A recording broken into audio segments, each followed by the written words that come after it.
very much been enjoying the construction series with Vanna Jacobs from Family Life. And not about home renovations, although honestly, my home could certainly do with some actual renovations. No, talking about building strong families and marriages, building with bricks and avoiding the destructive sledgehammers that sometimes knock things down. Been a brilliant series on bricks and hammers. Vanna Jacobs from Family Life joins me once again. Kia ora, good morning. Kia ora. Good morning, Andrew. Loving this metaphor with the bricks that build things up and the hammers that knock things down. We are pro-brick and anti-hammer. That's what we're talking, isn't it? That's right. Now, That's right. this is I was talking with you off air a little bit, but just do bigger picture for a moment. It seems like we've been talking bricks and hammers for a while. This is a finite series, isn't it? Yeah. We've got 9 bricks in the series, bricks and hammers, and obviously hammers, the things that we too often employ in our relationships that actually cause destruction to what we're trying to build, and then bricks, the building blocks of actually making a great marriage a reality. So. Yeah, there's 9 of them in our series, and today is number 6 of 9. So we're in sight. We're over halfway there in terms of building stronger marriages. Pick up that brick, put down that hammer. What have you got for us today, Vanna? Yeah, so we've often heard of this 50-50 thing in marriage. You do your bit, I do my bit, and look, even though we don't always outright say that, I think too often we approach our relationship with our significant other with the 50-50 mindset. Now, most people listening to me today will probably say, nah, that's not me. I don't do 50-50. But let's talk about the hammer of 50-50 for a moment. And remember, hammers break down what you're trying to build. Yep. Okay. So the 50-50 mindset says, I will do this if you do that. Yeah. And pretty much most of our society in the Western world today operate on that type of arrangement. Like it's contractual, right? As long as you hold up your end of the bargain, I will hold up my end of the bargain. But the problem you run into is marriage is actually not created to be a contractual relationship, but a covenantal relationship. So I covenant, or I promise to do my part, is what marriage is all about. And here's the problem with the 50-50 mindset. So the person who says they'll meet you halfway, they're often a bad judge of distance. Okay? Yeah. So if I'm thinking, okay, I'm doing my bit, you're doing your bit, but hey, I feel like I'm doing more, you're not doing your bit. Before you know it, like I'm giving less, so now it becomes more 40-40. Yeah. Well, there's still 20% on the table there. But again, our spouse doesn't live up to our expectations of what we're bringing to this relationship. So now it becomes 30-30, 20-20. Yeah. Before you know it, you sound like the couple that's been married for a number of years. They say, there's nothing we wouldn't do for each other. My wife, there's nothing she wouldn't do for me. And there's nothing I wouldn't do for her. And that's exactly what we do for one another. Nothing.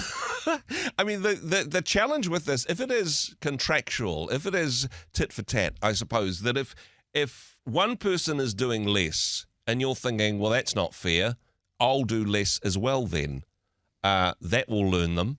But it doesn't, actually. That goes backwards and forwards until everybody is doing less and it's barely hanging in there. I love what you said about how this isn't contractual because, I mean, lots of things in our society work as a contract. But if you read the fine print, it's for better, for worse. It's for richer, for poorer. It's not if you do this, I'll do that.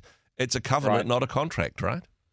Yeah, and I love your point there because that's actually where I was heading is let's quickly read the traditional marriage vows. Yeah. Before I go, just to add to what you've just said, the moment I start giving less, well, what does that do? It reciprocates the other person giving less. Yeah. And so it's actually a downward spiral having this mindset. The problem is, we end up in the scorekeeping thing. So we're constantly on the lookout. How much are they contributing? How much are they contributing? So that's 50-50. Yeah. Just to be clear, that's a hammer, a sledgehammer that only if you want to really break down your marriage or then you approach it with that way. Yep. But let's talk about the brick instead that we want to build with. So the traditional marriage vows, I take you for my lawful wife or husband to have and to hold from this day forward, for better, for worse, for richer, for poorer, in sickness and in health, until death do us part. I will love and honor you all the days of my life. Did you hear any "as long as you will" or "if" in that vow? There's no sort of get out clause in that regard. Well, there is one, but it's pretty permanent. That's the until death do us part, right? Till death do us part. So the thing is, when we make our marriage vows, sometimes we say that without necessarily thinking about it too deeply. But ultimately, this is a promise, and this is an invitation, and this is the hammer we want to build with instead. Yeah. This type of commitment is not based on reciprocation. It's not based on what you do. It's based on what I promise to do. And then the beauty when two people promise this to one another is something of great potential and great beauty. But it's actually getting to that potential that's the challenge. So the brick that I want to suppose we build with today, instead of the hammer of 50-50, is all in. Having an all-in mindset. So when we make our marriage vows, that's, remember, a covenant relationship, I want you to think of yourself as a pro athlete. Okay, so let's talk about... It's quite a difficult thing for me to imagine, Vaynard, but if the Olympics coming up, I'm happy to suspend disbelief and go there. Okay, I'm a pro athlete. I'm with you. Yeah, right. So I thought, especially, let's roll with this one today, Andrew, to encourage you. But yeah, in fact, I'm not suggesting you become a pro athlete.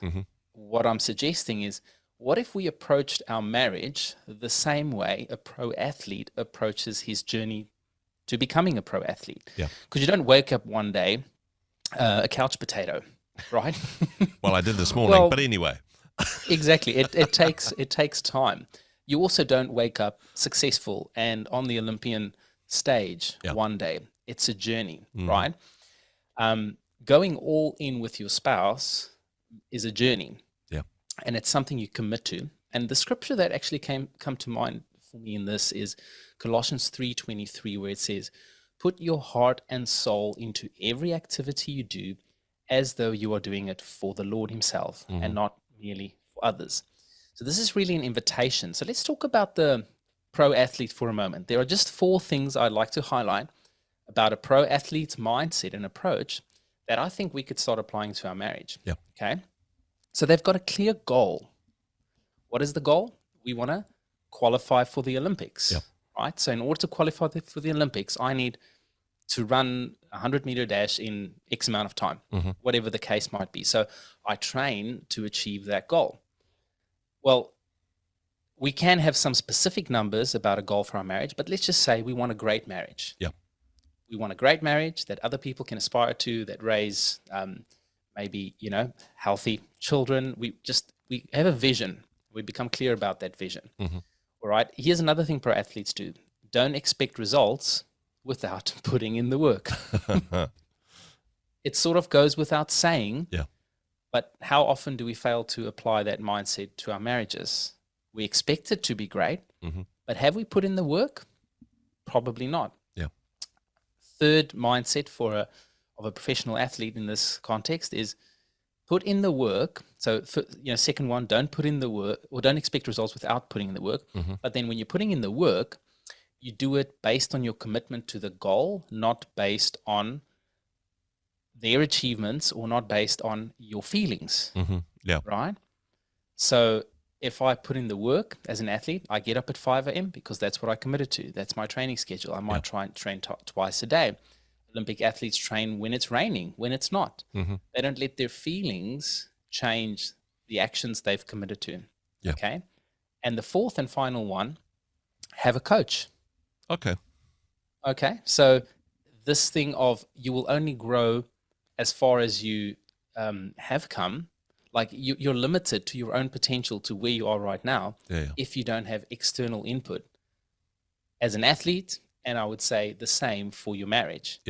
So hopefully that's maybe some practical thing, but let's think about what our marriages would look like if we took an all-in mindset instead of this contractual you do, I do, 50-50 approach. I mean, that's a wonderful metaphor, although one thing I would tweak slightly, let's not forget that we're not racing against each other. We're both on the same team, and if we get this right, if we're both all in, then everybody wins in this model, right? That's right. Gold medals all round. Exactly. Hey, thank you, Andrew. Really loving this this bricks and hammers metaphor. As you mentioned beforehand, this is number 6 in a series of 9. And it fits in with something that you guys are doing at Family Life as well. Because, yes, it's a good thing for us to build strong marriages, as you mentioned, that we can be a role model to other people, as well as, our personal flourishing and happiness. But actually, what it takes to build a community, what it takes to build a flourishing society isn't just our marriage being good, but other people in our community also having flourishing marriages. And this is something that that Family Life is committed to encourage people from society to have the tools and the keys that they need to build flourishing marriages. This is what you're committed to. This is what you get up early in the morning and train for. And there's an opportunity at the moment for people to not only invest in their own marriage, but through Family Life to invest in the marriage of others. And it's got something to do with these green bricks, doesn't it? Yeah, that's right. Thank you, Andrew. Well, you've said it well, but it's like that's what I get up in the morning for. At Family Life, we exist to help families grow together and impact their corner of the world. So we're constantly thinking what conversations, what interactions, what experiences, what training people need to continue to grow in their relationships. And of course, as with any team, any organization, we cannot do this without the partnership of people who financially get behind the work we do. And so right now, the need we're putting out there is for 1,000 bricks. Now, a brick represents $20 a month. And we will send you a brick if you jump on board, as it's just a small token of our appreciation. And hey, if you want to take 5 bricks, you also get some benefits like discount to our events, and it's like what we call the Building Partner Plus. So we're just putting out an invitation right now for building partners, and that's the goal, 1,000 of them. And we've got a lot of big plans and ambitions in the pipeline and things we're working on. But as you know, all things take time and resource, and if people jump on board and help us, obviously we achieve those things much quicker. I know people want to build good lives and good families, good marriages for themselves. But hey, if you're all in, become a building partner, get one of these green bricks and transform the lives of other people and help support other marriages in your communities. Of course, you can find out more about all of this. In fact, you can find out more about this series at familylife.nz. Bernard, thank you for what you and your team are doing. Thanks so much for joining us once again. Thanks, Andrew. Have a great day.